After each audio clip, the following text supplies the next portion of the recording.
പണ്ട് പണ്ട് ഒരു കാട്ടിൽ രണ്ട് പ്രാവുകൾ ഉണ്ടായിരുന്നു.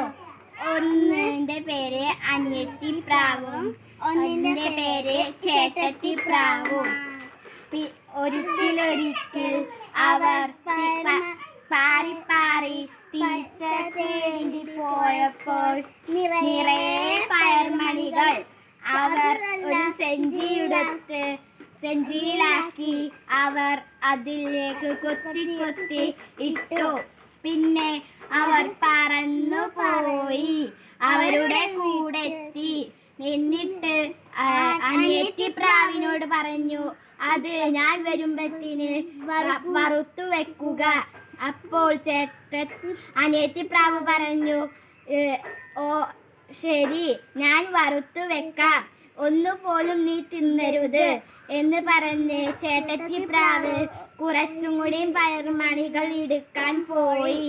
പിന്നെ അനിയത്തി പ്രാവ് അത് വറുക്കാൻ തുടങ്ങി. അനിയത്തി പ്രാവ് വറുത്തുകൊണ്ടിരിക്കുമ്പോൾ കുറേ പയർമണികൾ കുറയുന്നുണ്ടായിരുന്നു. ചേട്ടത്തി പ്രാവ് വന്ന് നോക്കുമ്പോൾ കുറേ കുറഞ്ഞിരുന്നു. അപ്പോൾ അനിയത്തി പ്രാവിനോട് ചോദിച്ചു, നീ എന്നെ കൂട്ടാതെ കഴിച്ചു അല്ലേ? ഞാൻ നിന്നെ കാണിച്ചു തരാം എന്ന് പറഞ്ഞ് അനിയത്തി പ്രാവിനെ കൊത്തി കൊത്തി കൊന്നു. പിന്നെ ചേട്ടത്തി പ്രാവ് ഒരു കുടുക്കയിൽ പയർമണികൾ ഇട്ട് വറുത്തുകൊണ്ടിരുന്നപ്പോൾ കുറേ കുറവായിരുന്നു.